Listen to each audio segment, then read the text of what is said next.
Good evening, everyone. My name is Fred Corrado, and I am the chairperson of this year's club's nominating committee, and I will be the moderator for tonight's program. With me tonight are the members of this wonderful committee who I would like to point out and recognize for the hard work they did in bringing the slate of candidates forward for your consideration. So if they wouldn't mind standing up, John Mertz, the vice chairperson, Bob Anton, Ron Daniels, David Frank, Mark Friedman, and Maureen Goldfarb.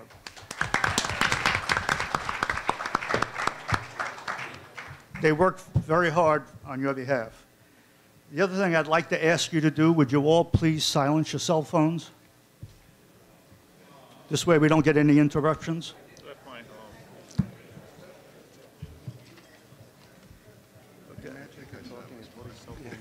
The other person, thank you for listening.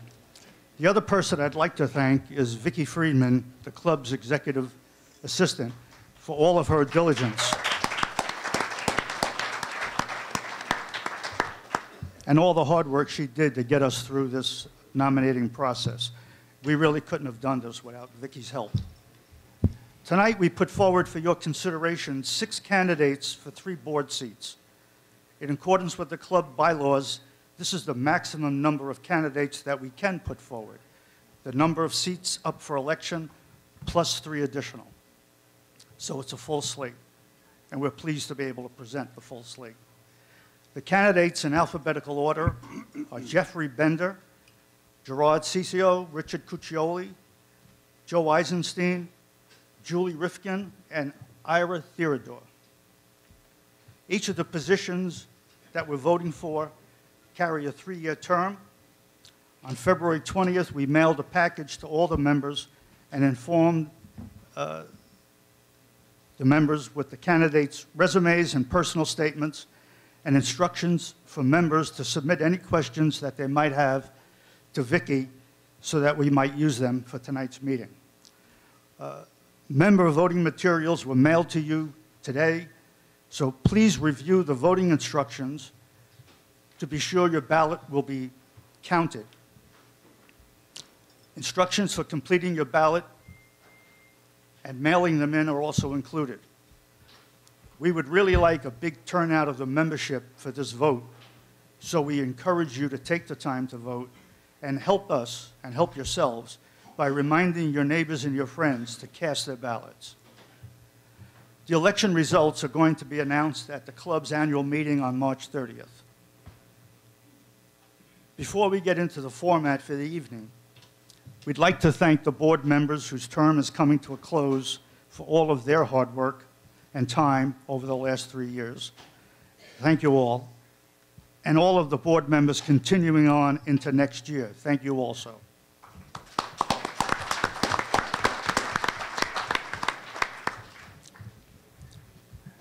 The format that the committee has chosen for tonight will be in 3 parts.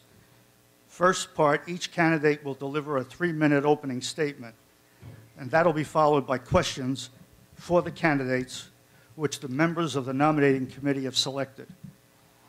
Candidates have not been provided with these questions in advance.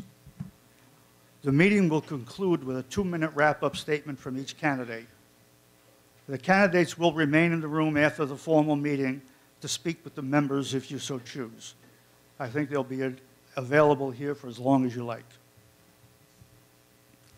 The order of the candidates will be called upon for both their opening and closing remarks was decided by the committee by a random selection. Finally, during their opening and closing remarks, we're going to use a bell to alert the candidates that they have 30 seconds left to speak, and then at the conclusion of their allotted time, a second bell will ring, just in fairness to all the candidates. For the Q&A, we have asked the candidates to try to keep their responses to around 1 minute, and we'll have a bell to remind them of that also. One final request to you. As a courtesy to all the candidates, please withhold any applause, cheers, or any other signs of love you may have for the candidate until after all the candidates have spoken. And at the conclusion of each segment, I'm happy to let everyone applaud and cheer for everybody. But we'd like to not have partisan cheering going on. So, on to the opening remarks. The first candidate tonight will be Gerard Ciccio. Jerry.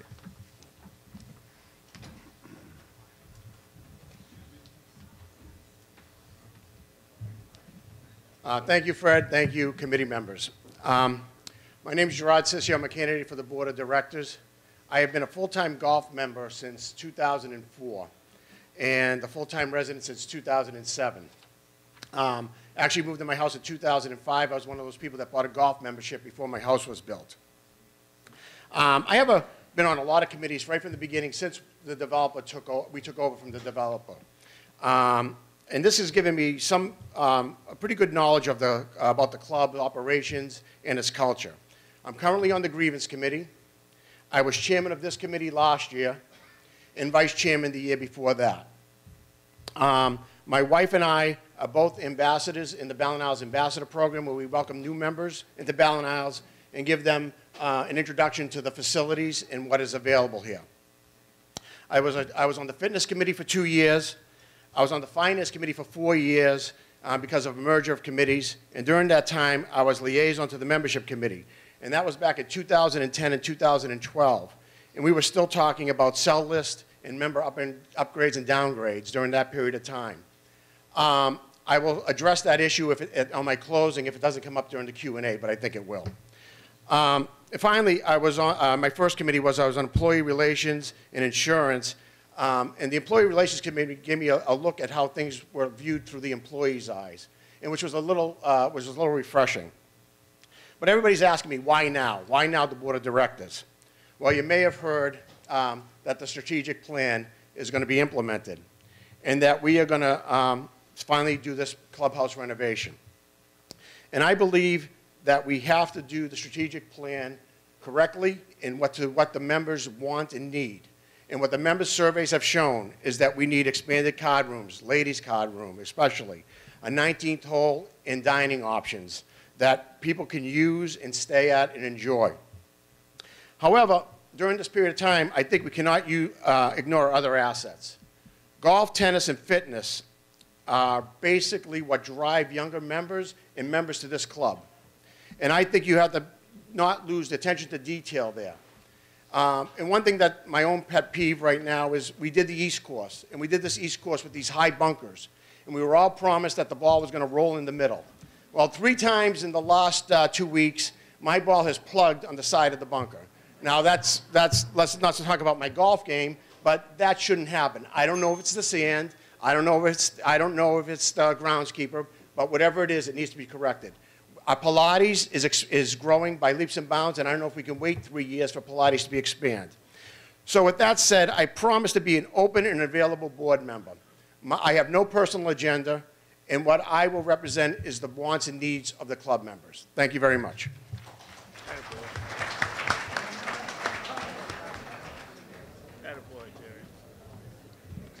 Thank you, Jerry. The next candidate to speak is Ira.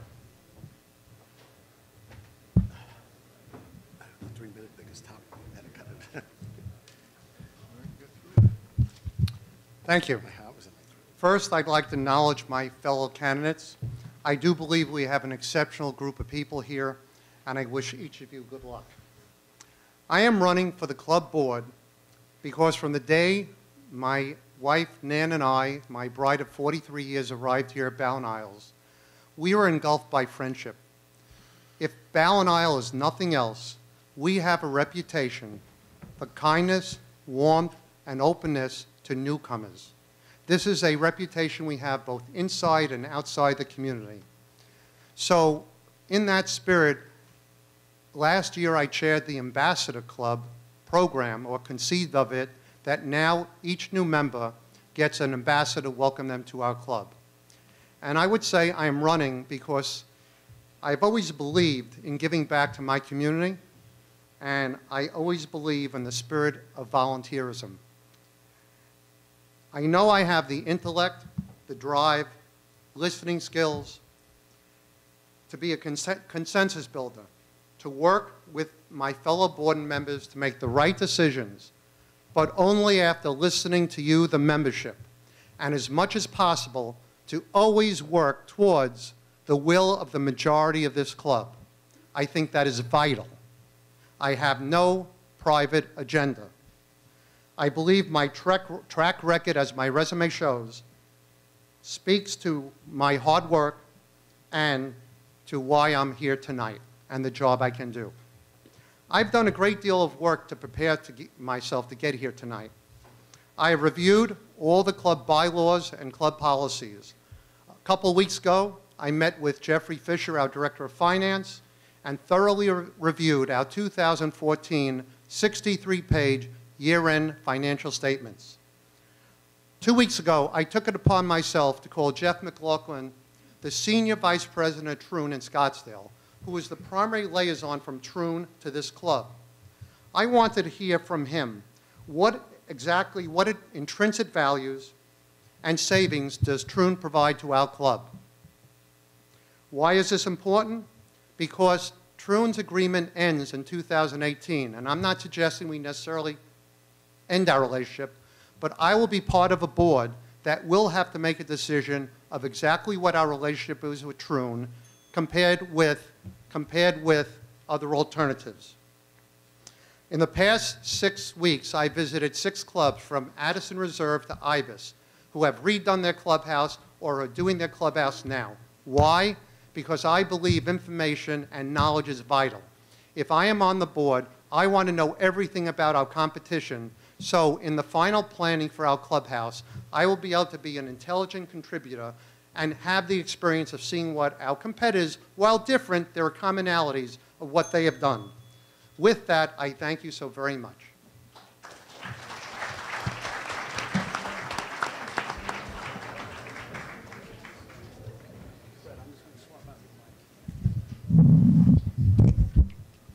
Okay, thanks, Ira. Yes.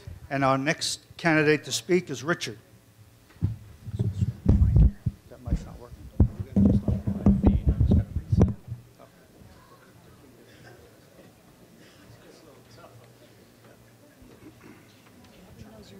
Good evening.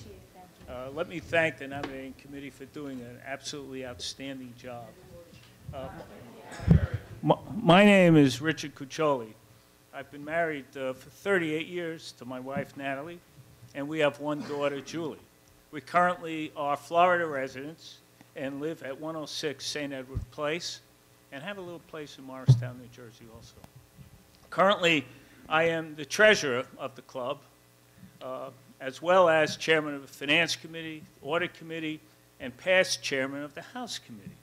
Now, for this, I apologize. During my chairmanship, we instituted the $10 buffet. And if your pants and shirts are a little tight, for this, I apologize. I also served as a board member for the BallenIsles Charities Foundation. I've experienced a couple other things that are important.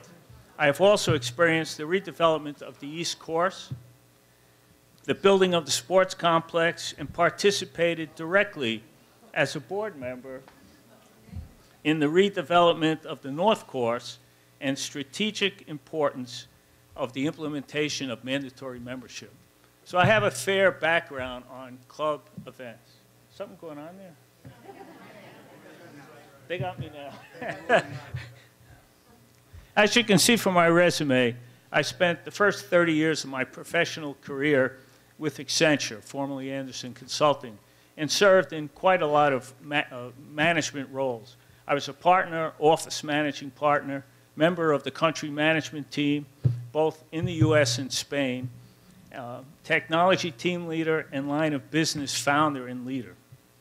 My client base was almost always the tier 1 clients of the firm. And generally, in my last 10 years or so, I worked in the telecommunications industry. And as a hardship, I had Telecom Italia as one of my clients, and I had to go to Rome quite often to deal with them. We are currently engaged in perhaps the most important thing that we'll do over the next several years. That is the strategic plan. And in my opinion, without continuous improvement, without the ability to move forward, a club like ours tends to die over time. I think you will see as we do move forward and present some of the strategic planning details that we're really working in the right direction. I am comfortable dealing with complexities, a community of ours from different backgrounds, different socioeconomic groups can bring forward. And I think my experience on the board and my prior experience professionally will show forth. So thank you very much for that.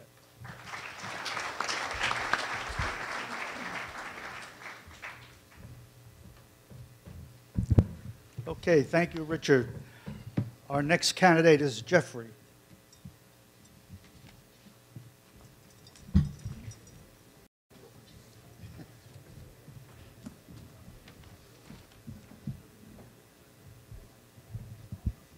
Thank you, Fred. Thank you, the committee members. My name is Jeff Bender. My wife and Carol are full golf equity members. The first thing I would like to make perfectly clear is that I love this place.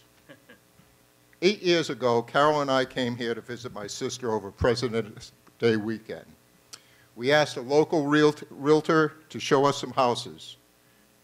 We saw a home in Laguna, made an offer, which was accepted, went home to Providence, Rhode Island, and put a house of 30 years on the market.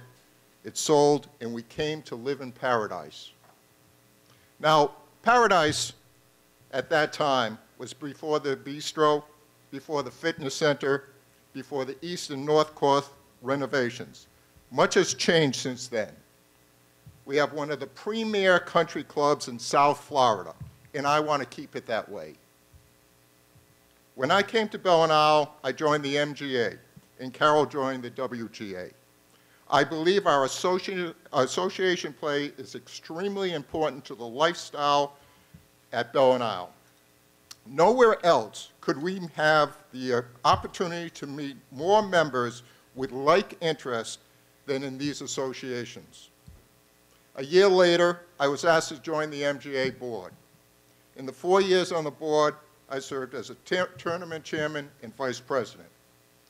I have served on the fitness committee, greens committee, and I am presently on the golf committee. I am also on the board of governors for the North Shore League. The North Shore League is an inter-club league that competes during the summer months. It is comprised of 18 teams from 16 country clubs in our area, including Mirasol, Ibis, and Frenchman's Reserve. The interaction with my fellow board members there give me a good idea of what's going on in these clubs. Obviously, I'm a golfer, and not a great golfer, but I am committed to the game. I'm also a fitness nut. You can find me in the gym 6 to 7 days a week. I work hard at everything I do, and I want to work hard for you. This year, we have many important decisions to be made concerning the future of BallenIsles. I believe this present board, on most issues, have done a good job in communicating to the membership. This must continue and improve. We have a strategic plan that must be implemented. I believe strongly in maintaining our assets. Our competitors are spending millions to play catch-up with BallenIsles. We must stay ahead of the curve and keep BallenIsles a state-of-the-art country club with great facilities. However, we cannot spend money foolishly. We must have clear and concise oversight on spending. I believe our service levels should be enhanced. They are good now, but we can get better with diligent oversight with our management company. There is a difference between satisfied and extremely satisfied. Thank you.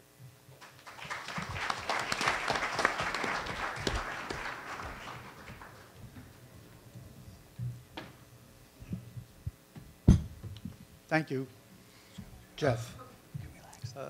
Our next speaker is Joe Eisenstein.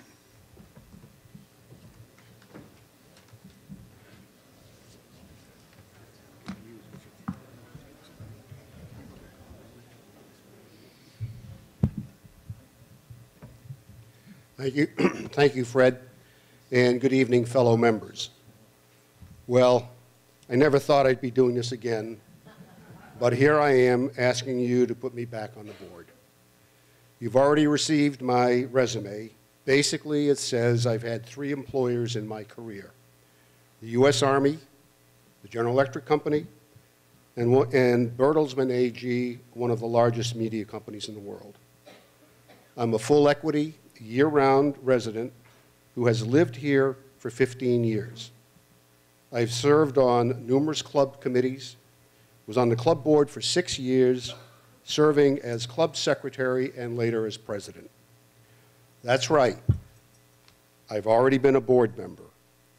For those of you who are longtime members, you know what our boards have been through and how kindly they have been treated. Yes, I know what you're thinking. He's a masochist, a glutton for punishment, or maybe taken leave of his senses. All reasonable thoughts. Well, perhaps you'll save me from myself and vote for 3 other candidates. Putting all that aside, I'm a candidate for the board because I lived through our last facility improvement plan, and I believe that experience then is of real value now. It's of value to the new board in developing and communicating alternative proposals, and it's of value to you in reaching a decision on what you want in a renovated clubhouse and at what price. The current board is diligently working on a concept for a renovation based on your inputs. Your new board will have to complete that concept and begin the process of having an extensive dialogue with you in coming to a final proposal for your approval. I do not believe the board should unilaterally develop a concept and then attempt to sell it to you. You're not purchasing a car. This is your club. This is your clubhouse. This is your home. The board's responsibility is to be sure you know what you're getting and how much it's going to cost you, not just for the construction, but for the increased annual operating costs as well. Then, and only then, can you make an informed decision of what you believe is in your best interests. All of us have unique sets of skills. If you were in personal need, you would not want me to perform heart surgery, nor deliver a baby, wouldn't that be interesting here, nor do root canal. But for 40 years, I've dealt with complex corporate issues where building consensus was critical to success. I'm a realist. I see the world as it is, not as I want it to be. I'm a good listener, and I look at all sides of an issue with intellectual honesty. I bring people together, not push them apart. Finally, I know that how you would arrive at a decision can often be as important as the decision itself. Those skills were critical to success in my career. They also proved invaluable in the 6 years I served on the club board. Thank you. I look forward to your questions.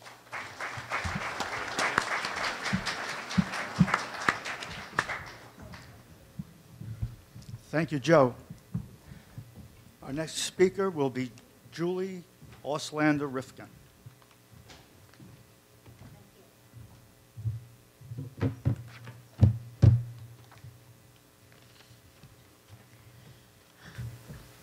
Thank you for coming and caring about our BallenIsles. The nominating committee worked hard, caring about the people, the diversity, and BallenIsle. I want to give you a little peek behind the election curtain here. People here really care. I want to share with you their thoughts and my musings. First question I got is, why are you doing this? And it's because diversity is important to me. It's important that every member of our community find their reflection on the board of BallenIsles. It's also important that the board is a fountain of ideas, of diverse ideas, of creative ideas, of new ideas. It's important that our board reflects our younger, still working members, those members that are currently here and those members that we want to attract. It's important to me to shepherd the strategic plan. I'm not here out of need or panic or fear, but out of love and gratitude for this community. I've been taught to give back. People ask, are you new? And actually, we've been here for 20 years. We've lived with parents that have aged and retired here. We've lived with raising our children here. We've lived with renting here. And now we're full-time golf members and own here and proud to be here.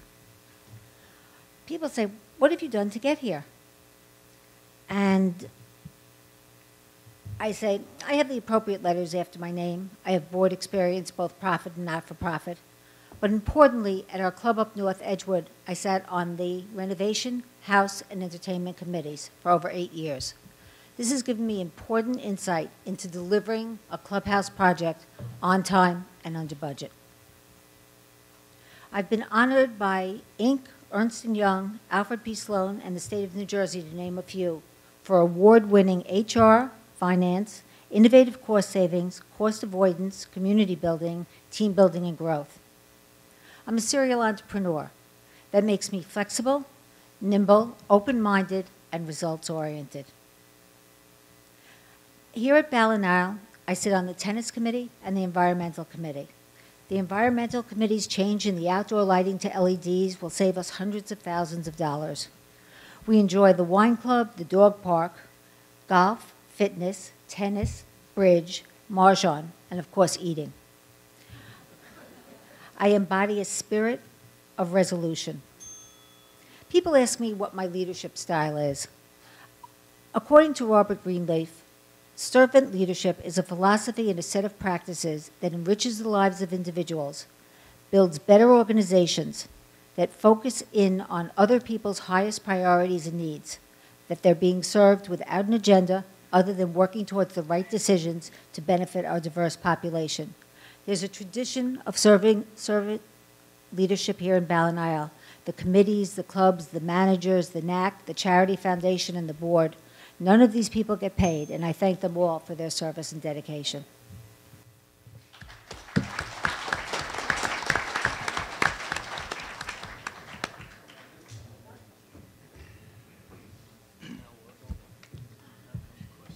Okay, so thank you all for your opening remarks. And if everyone would like to now show their appreciation.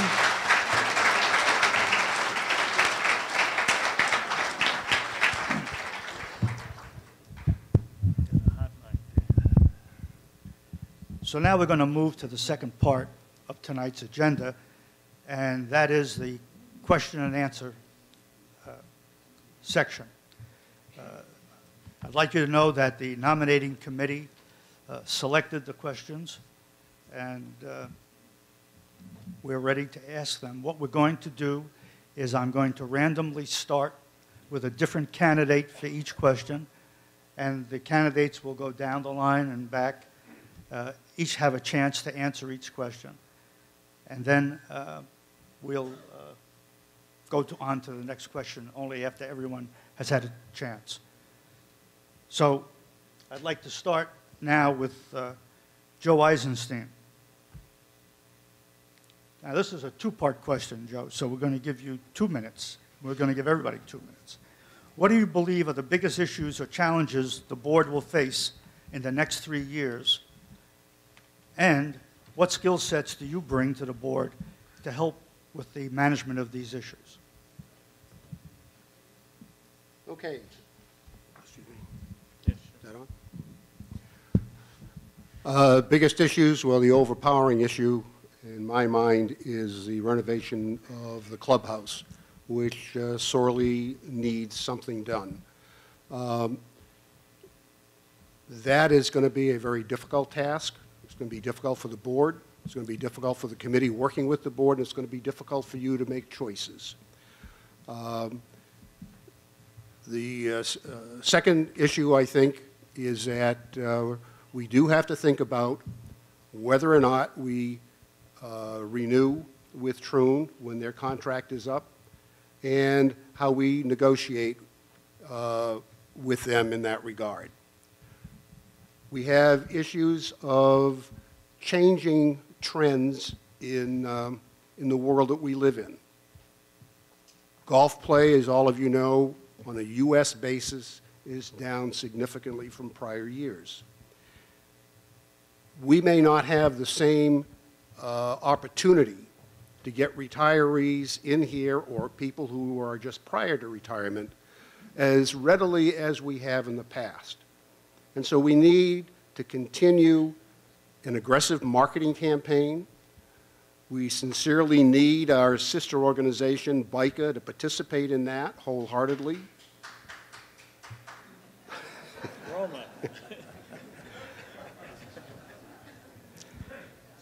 And I think that there are a variety of unexpected opportunities or challenges that will arrive that none of us have even thought about yet. But those are the biggest ones off the top of my head. In terms of what I bring to it, first of all, I've done it before. I've done it for 6 years. I've been president for 2 of those 6 years. I've gone through the facility improvement program, gone through establishing our first set of member bylaws. I've gone through, okay, I guess I'll stop. Okay, thank you. The next person, Richard, do you need me to repeat the question, or do you have it? I mean, I think Joe was pretty comprehensive in his answer, and I do agree that the strategic plan right now is something that'll keep us busy for the next several years, as many as 5 years. I think one of the important things, and probably the first thing we're going to tackle, is the redesign or rebirth of the clubhouse. Now, I use those things at opposite ends of the spectrum. We can redesign the clubhouse and make changes here and there, or we can really have a rebirth in the sense of doing things that are new, exciting, and will keep us in good shape for many years to come. But every feature has a cost associated with it. And I think the job of the board is to present those features in a way that the membership can understand those features and deal with those features in an economically prudent manner. As treasurer, we're looking at those things right now. Other trends that are very important to us is the trend of trying to bring in younger members. We talk about this quite a lot. I think some of our new marketing programs are being tailored and to feature younger members. We are trying to do things that require us to change perhaps some of the ways we do business. Younger members kind of look at things differently than some of the more established members. I'm one of the more established members. And I think we've looked at that very seriously in looking at some of the strategic planning activities. Why can I do this? I've spent my entire life and career dealing with complexity and large projects and complex issues. And I think I can continue to do that. Thank you. Thank you, Richard. Hold your applause. Thank you. Jerry, do you need me to repeat the question, or you got it? No, I'm good. Thanks, Fred. Okay. I think, the strategic plan, the new clubhouse is a big thing, but let's talk about what's all on our mind. This is going to be a finance project, and this finance project is going to be over a lot of years. And if anybody in this room tells me that they think they know how many houses we're going to sell for the next 15 years, they were the same people that told me that oil was going to drop to $40. We really don't know. So we have to plan for the upturns, and we have to plan for the downturns in this environment. I was part of the Finance Committee when we had to look at the original facilities improvement plan. We still owe money on the fitness center till 2022, okay? So when we say we're going to finance with home sales, what we need to do is not get the home sales that are within BallenIsles. We need to get the home sales that are outside of BallenIsles. We have to get new, younger members in here. We have to get people like me that bought in here when I was 46 years old, okay? Now, what set of skills do I bring? My background is finance. I'm a little different than everybody up here. I'm still working. I'm a senior vice president at Morgan Stanley, and I have received approval from Morgan Stanley, and they know how many hours I have to put in for this job. And I think that I can work the numbers and give the members the different options that are available. I am entrusted with managing hundreds of millions of dollars of clients' money, and I think I can be entrusted with managing the $31 million that needs to be done with the strategic plan. That's all. Thank you. Okay. Jeff? Well, I would say that we have a litany of things that are going to be coming up. The strategic plan, of course, is huge, but we have to deal with the Troon contract, as someone just said here. We do have a management change that we have to be dealing with. We have to deal with the downgrades. We have to deal with the resignation list. And we have to deal with the non-member houses that within the next 10 to 15 years will be member houses. Now, we had a discussion last Monday on the quote-unquote the outside members. I think a bigger issue we have is when we have close to 200 homes sold and those people become members. That is going to put a strain on this club. So those are the issues I think that we have to look at. Now, where do I fit in? As I said before, I love this place. I want to see it grow. I want to see this place be as good as it can be. I do have expertise in management search. I think I can help there. I've helped negotiate contracts. I can help there. I do have ideas about what we can do with the, how we can do work with the downgrade list and the resignation list. We'll see. That's going to be very difficult to approach, but I think it's something that we do have to work with. I'm good. Thanks very much. Ira? Okay. Clearly, the clubhouse is a major focal point and priority for us for reasons that were mentioned. Some of my observations. As I said, I visited 6 clubs in the past few weeks, from Ibis, Admirals, Addison, Boca West, Broken Sound, Polo, St. Andrews. They're not all like us. They're different, but they all have redone their clubhouses in the past 5 years or are currently redoing it. I left a little dejected because one of the things I realized is, I never thought of it before this, we are dated.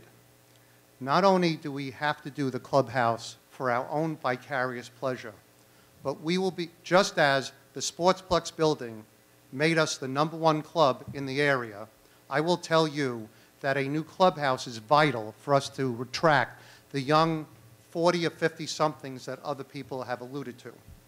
Okay? A side comment, observation. Every club that redid their clubhouse I visited, and I met with the directors of marketing or membership at each club. Every club, in the 3 years after they remodeled, the average purchase age went down 3 to 4 years. Our average purchase age the past few years has been 61 to 62. So if that translates, our average purchase age could go down to late 50s. There's another sleeping dog that no one's talking about. We do not control the east parcel or west parcel right outside our premier entrance on PGA. There is a plan to build a 70,000 square foot building, be it office building, medical building, a building, on the east parcel. Right now, those plans call for no traffic cut on PGA. 70,000 square foot of office entails maybe 1,000 cars coming in and out a day through BallenIsles Drive right before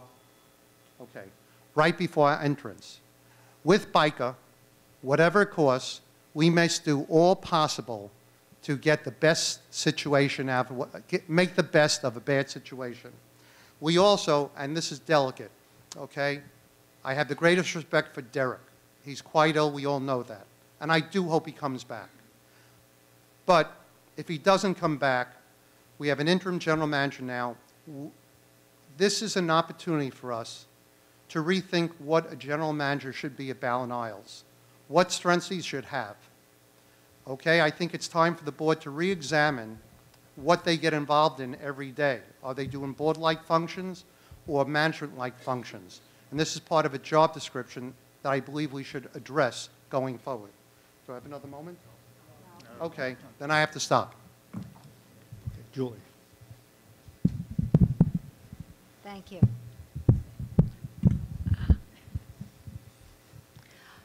I don't have to imagine, I don't have to allude to, I don't have to guess what the next generation of members want. I am the next generation, and I very much appreciate what the generation before us did to make our membership desirable here, and I know what it's going to take for the generation that you're appealing to, that we all need to appeal to be desirable here. So I don't have to project or guess. We live that membership. I'm still working, and I can decide how many hours and put what it takes to need for this club. I run a $25 billion company where the stakes are high every single day. I run it for our employees, I run it for profit, and I understand what it takes to do that. I think my fellow candidates rightfully identified the needs that we have, so I don't need to elaborate. We just need to continue the tradition of excellence that we've set forth, and we need to know that the next generation is here to do that. Thank you. Thank you very much. Now we get on to the second question. And the first speaker will be Richard. What is your opinion of the relative effectiveness of attending board meetings, board workshops, or board committee meetings by phone versus being in person? Well, if I worked for AT&T, I'd have a very good answer today. I think we have to respect, to some degree, that board members, while being totally committed to BallenIsles, sometimes have a life of their own. Sometimes it requires us not to be here all the time. I think, though, any board member has to agree to be in that situation very infrequently, perhaps once or twice a year at the maximum. I think that given the proper dissemination of the documents to be discussed at those meetings, with a good agenda and with a time during the meeting for the individual to have his time to say his opinion, to give his opinion, it's workable. But I would say, and I'll stand on my opinion, that you need to be here for the majority of board meetings because interpersonal interactions are extremely important. Thanks. Jerry. I agree. I think that you have to attend as many meetings as possible. I think you have to get the nuances of what's going on in the meeting. Things change. Since the first committee I was on in 2007, there must have been 300 meetings, and I missed one when my mother was ill. It's the only meeting I've ever missed. And the phone wasn't working in the fitness center, so it was a fitness meeting, so I never knew what happened. I got the notes afterwards. But I think as a board member, you have to be committed to attend every meeting. I think whether it means flying back down, if you're a part-timer or a split resident, that you have to be committed to the board because there's too many important things going on. And a lot of things happen outside the boardroom when you're actually not meeting. When you have the dinner the night before or when you're having lunch during the break, a lot of things come up for discussion. So I'm of the opinion that you should be here for every meeting. There is no substitution from one-to-one relationships. When you are taking a look at that person in their eye and you are discussing with them, you can get more done with that than you can do over a phone. Sure, there's telecommunications now, and there's the phone and conferencing, but you cannot get the job done unless you are there, plain and simple. Thank you.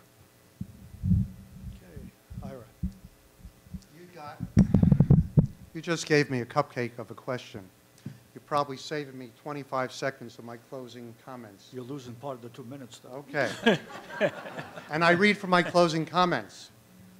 I might be a snowbird because I have 3 little granddaughters that I will not stay away from on a year-round basis. But I will be here for every board meeting. I will never be a call-in board member. I find it totally ineffective. Not only will I be here for every board meeting, I will be here for every committee meeting if I'm a liaison to the marketing committee and there are summer meetings. In addition to that, on a more somber note, if we have a major, God forbid, at BallenIsles, another hurricane like Wilma, Nan and I will drive down and fly down immediately, and we will live here side by side with our neighbors until the crisis is solved, until we bring BallenIsles back to its appropriate standard. Thank you.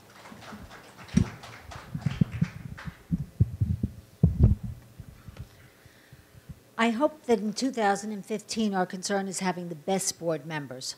Clearly it's important to be here. Clearly it's important to participate. I think each of us understands what that commitment is and how many hours and dedication that will take. But with that said, if somebody can't participate, you really want the quality of that person's contribution to be there. So I feel that it's important to have the option for people to be able to telecommute into a meeting and have the best people selected for the board.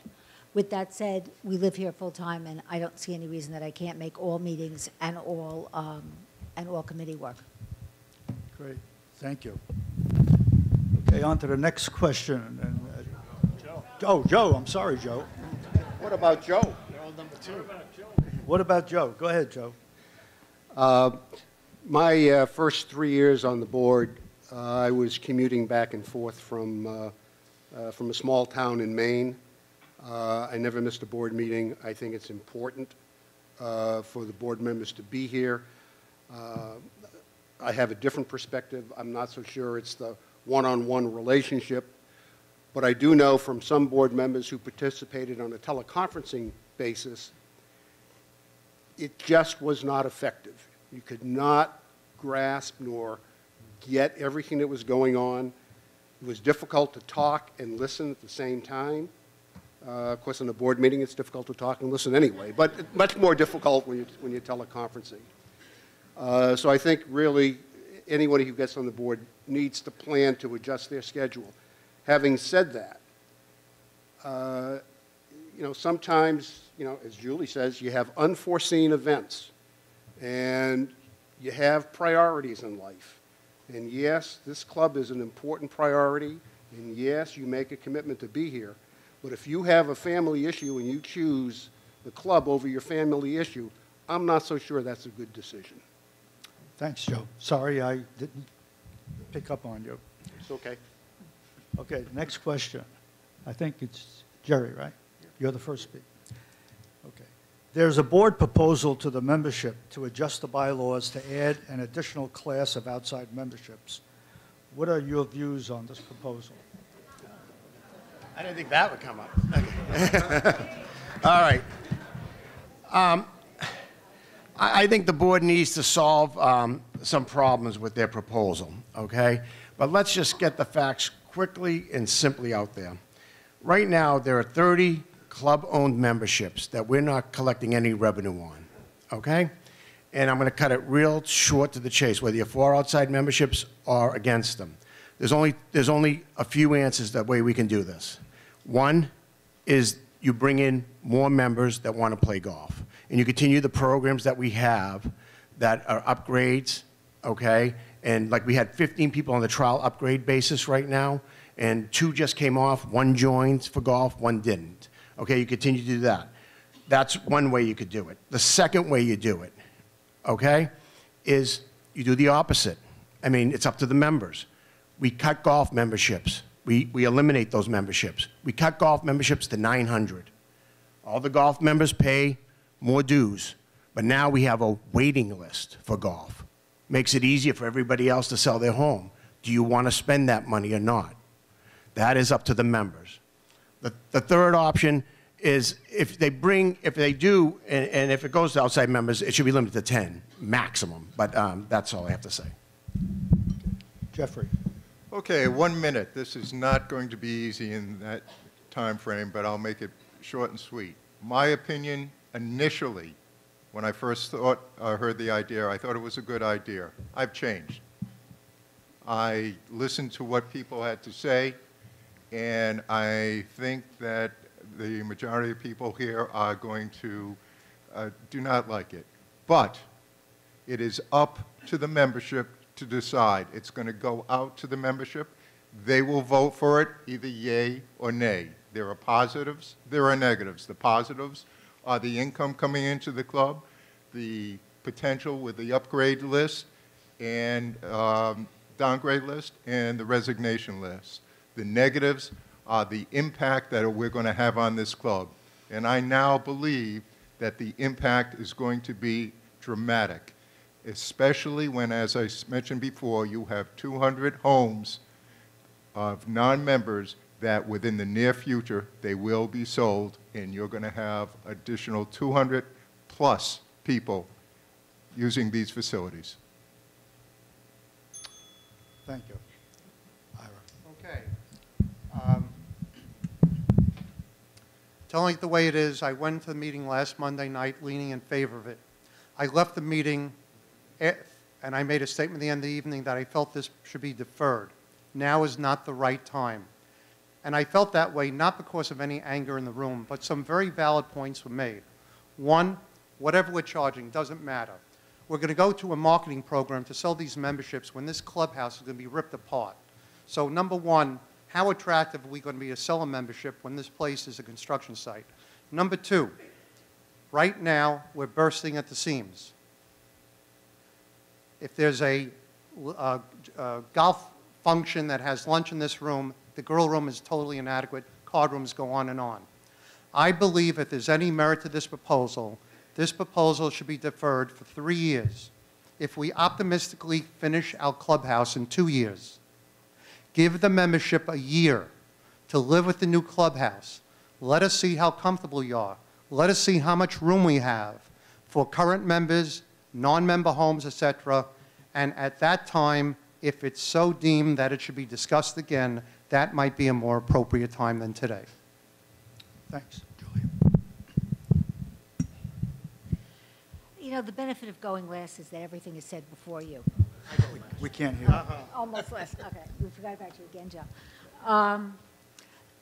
You know, this is a very complex issue, and I am not going to stand here before you and purport to know exactly what should be done. There's information that I feel is missing. As the membership wisely said, we don't have all the information we need to make this decision. As my running mate just said next to me, this is the wrong time to be making this decision. I think that just answering this question now is taking away from some of the really important things the board needs to be doing and focusing on now and that you need to be hearing about. This issue needs to be deferred after we finish doing the things that need to be done that come before it and make a decision at that point with input from the members again and having everybody work together so that we understand how everybody feels about it. Thanks. Joe. I was at the meeting on Monday night, and I spoke at the meeting as well. But let me just summarize my thoughts now. I believe that the only reason you do this is for financial reasons, no other reason. I think it is premature to do it at this time. I think we, the members, need to understand what our financial needs are after we've decided upon what we're going to have for renovation and how much we're going to spend and where the money's coming from. At such time, and I don't know whether the timing, I'm not going to suggest it be deferred for 1 year, 2 years, 3 years, 5 years. I don't know what the right timing is. I don't have that kind of vision. But I do know that once the membership has made a decision on the renovation, then the board at that time has to take a look at a variety of options in terms of how you're going to pay for that. And maybe this becomes one of those options that you discuss at that time. But I'm not going to sit here and commit to you that it's on the table, off the table. I just don't know what the future holds and what it is we're going to be wanting to come back to you, the members, with regard to a decision. Okay. I guess I'm last. Suffice it to say that it was an emotional issue at the meeting on Monday, and it was brought to you to tee up the fact that we will need monies to do this clubhouse and to complete the strategic plan, and that this could be one of those funding alternatives. In addition, we do have lists of memberships and inventory that generate no money to the club. We have people that want to downgrade, et cetera.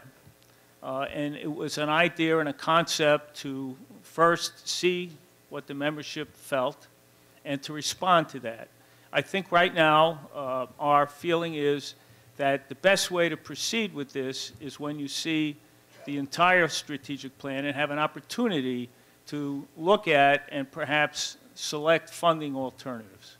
So as far as that goes, I think we'll probably defer talking about it again for a little while until you get a better chance as to what's coming down the pike. Thank you. Okay. Thanks for your views. Next question. Jeff? In your view, what are the best attributes of our club, and where do you see room for improvement? Attributes are easy.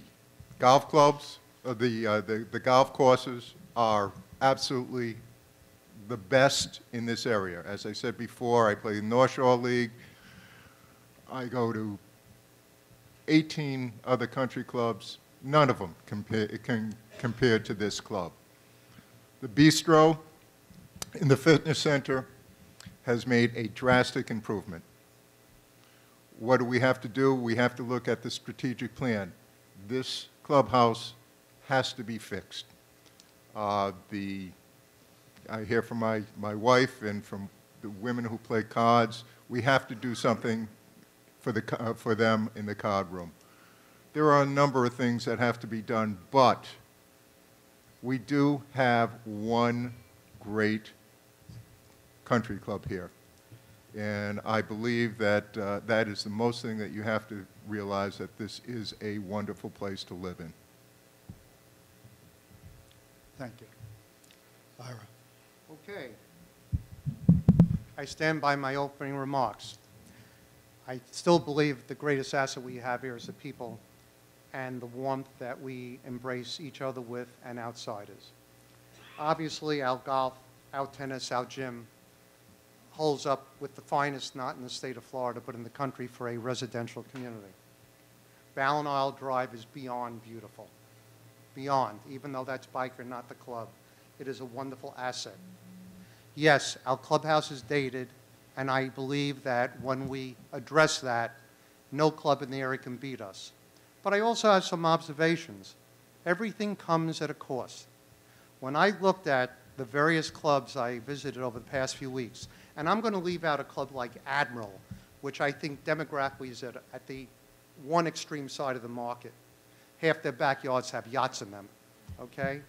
But most of the clubs I visited that one could argue are competition to our club, between what they're paying now in dues or where they're headed, we are a dues bargain. Now, I am not sitting here and suggesting we raise our dues by $5,000 a year. That's a good way not to win this election. But there's a price to pay if you want quality. Thank you. Julie?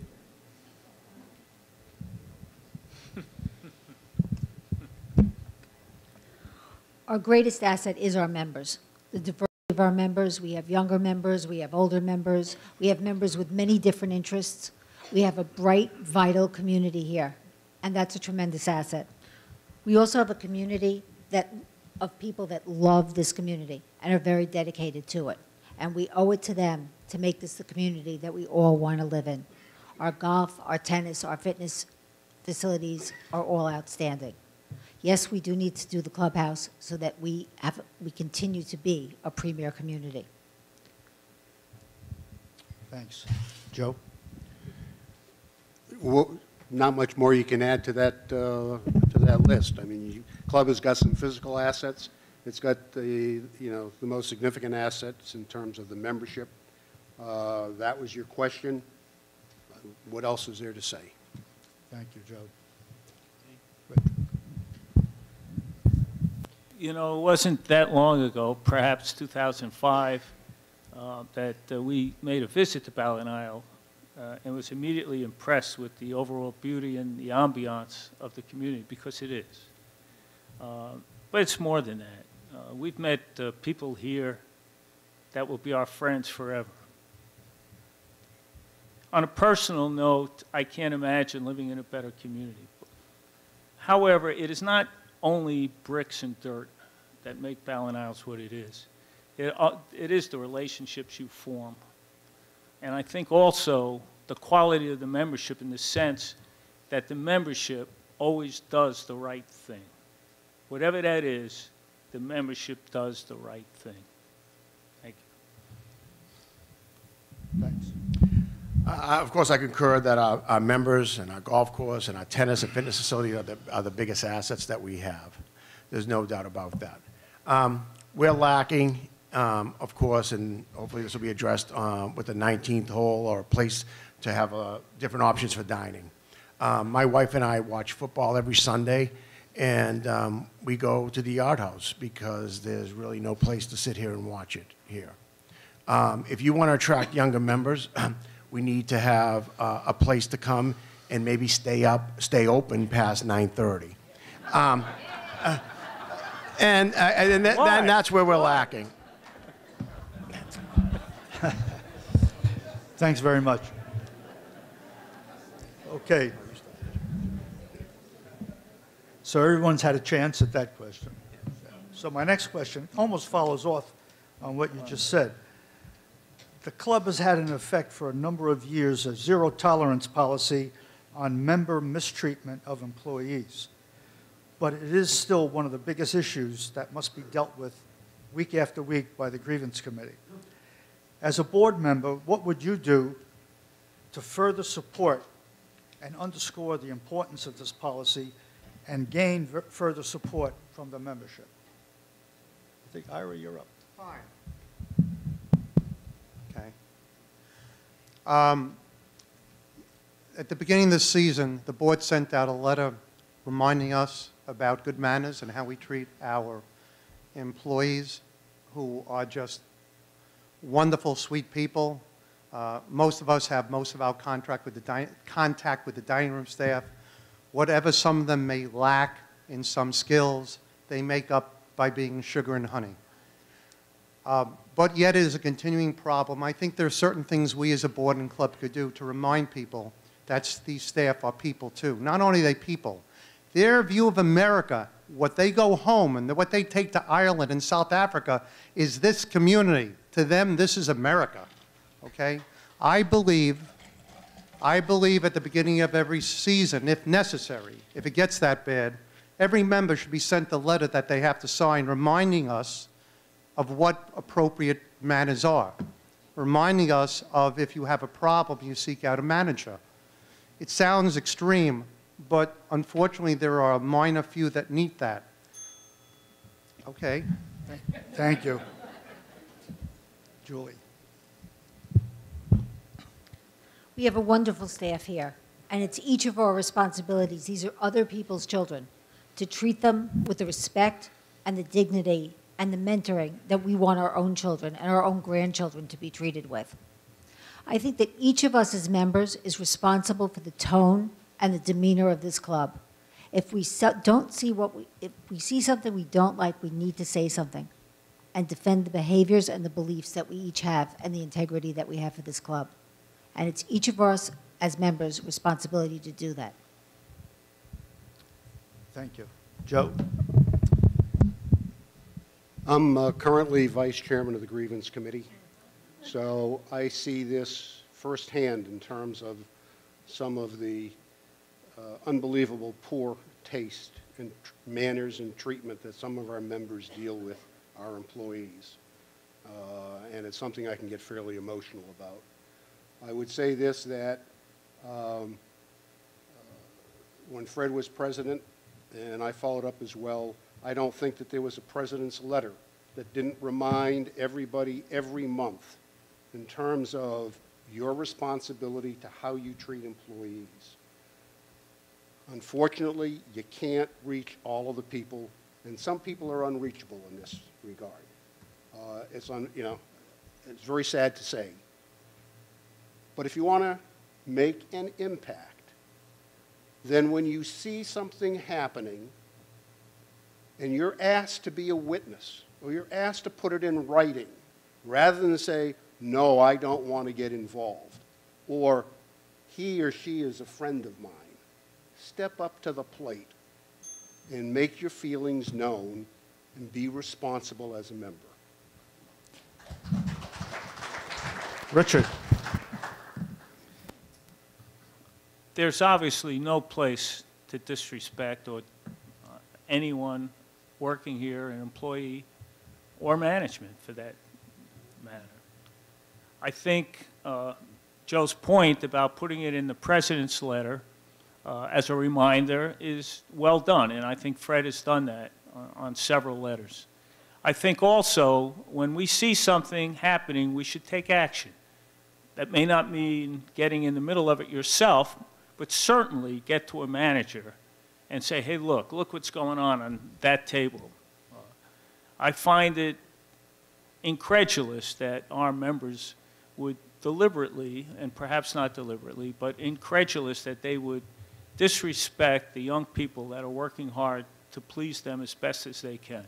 They don't all have skills, as was mentioned, but if there's an issue, please see the manager in charge. Thank you. Thanks, Richard. Like Joe, I'm currently on the grievance committee, and the good news is that the grievances are way down this year. So I think, as speaks for the majority of the members here, that they are respecting the staff, and we have mostly good people here. But there's always going to be a bad apple that things are going to happen. And it's important for the grievance committee to discriminate between someone that's just having a bad day and someone that's being totally disrespectful.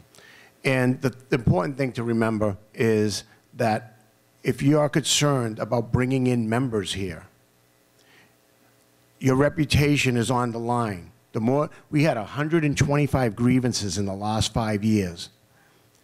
When those people, those servers go out and talk to other people, are they going to want to, they're not going to want to live here when they be treated that way. So every representation that we have over the server represents BallenIsles. Thank you.